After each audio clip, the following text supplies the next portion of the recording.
5 साल में बदल जाएगी देश की राजनीति। गुजरात हिमाचल के एग्जिट पोल ने किया इशारा। बीजेपी जीत कर भी खुश नहीं होगी क्योंकि केजरीवाल का कद बढ़ रहा है, जनता को फ्री पसंद आ रहा है। दिल्ली में मनोज तिवारी सन, हिमाचल में जयराम ठाकुर की बड़ी टेंशन, फायदे में रहे भूपेंद्र पटेल। अगले 5 साल में हिंदुस्तान की राजनीति कहां जाएगी, इसका इशारा गुजरात और हिमाचल के एग्जिट पोल ने कर दिया है। बीजेपी भले ही गुजरात जीत रही हो, लेकिन मोदी शाह को इससे खुशी नहीं होगी क्योंकि केजरीवाल ने गुजरात में अपनी जड़ें ऐसी जमाई हैं जो अगले 5 साल में बीजेपी को ही बड़ा नुकसान पहुंचा सकती हैं।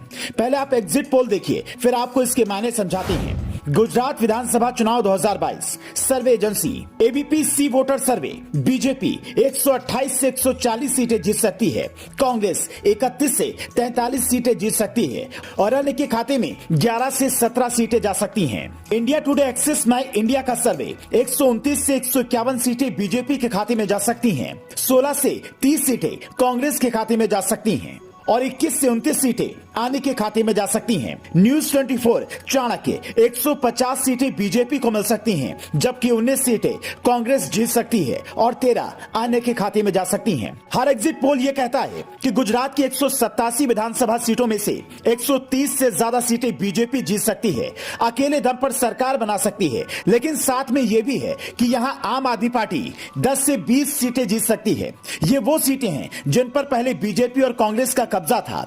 इस बार के चुनाव में केजरीवाल की पार्टी ने सबसे ज्यादा नुकसान कांग्रेस को पहुंचाया, जो 50 से कम सीटों पर सिमट कर रह गई है। यानी कि वहां की जनता को फ्री बिजली और पानी का मुद्दा पसंद आया। पंजाब की तरह वहां भी कुछ लोग केजरीवाल सरकार चाहते हैं। अगली बार जब वहां चुनाव होंगे तो बीजेपी और आम आदमी पार्टी में कड़ी टक्कर हो सकती है। दिल्ली में एमसीडी चुनाव में भी केजरीवाल की पार्टी का प्रदर्शन शानदार है, जिसे देखकर मनोज तिवारी से लेकर आदेश गुप्ता तक सन्न है। वो हो सकता है हार के बाद गहन मंथन भी हो। कुछ ऐसा ही हाल हिमाचल प्रदेश में भी है, जहां बीजेपी की सरकार जा सकती है और आम आदमी पार्टी 0 से 4 सीटें जीत सकती है। एग्जिट पोल ये इशारा कर रहे हैं कि वहां कांग्रेस की सरकार बन सकती है। अगर ऐसा हुआ तो ये कांग्रेस के लिए खुश होने की बात तो होगी ही, लेकिन गांधी परिवार के लिए दुख की बात होगी।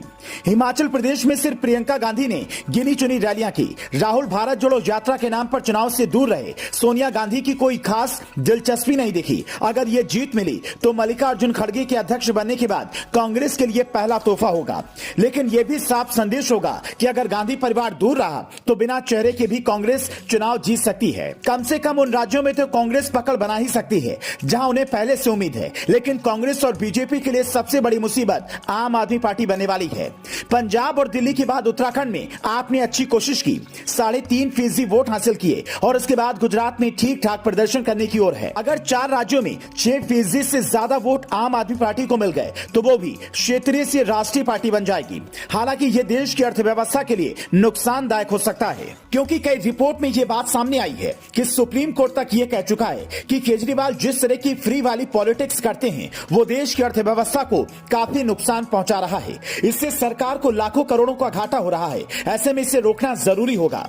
लेकिन कहते हैं लोकतंत्र में जो जनता को पसंद हो वही सरकार बनाता है। मोदी और शाह की चिंता इसलिए भी बढ़ सकती है क्योंकि उन्हें पता है अगर ऐसा ही चलता रहा तो फिर आने वाले 5 सालों में छोटी पार्टियां भी केजरीवाल के रास्ते पर चलेंगी। फिर देश की सियासत की दिशा बदल जाएगी और इसका सबसे बड़ा नुकसान पहले कांग्रेस को होगा, फिर बीजेपी को। आपको क्या लगता है, फ्री की पॉलिटिक्स देश में हावी होगी या फिर यूं ही चलता रहेगा? हमें कमेंट करके बता सकते हैं। Bureau report, news flash.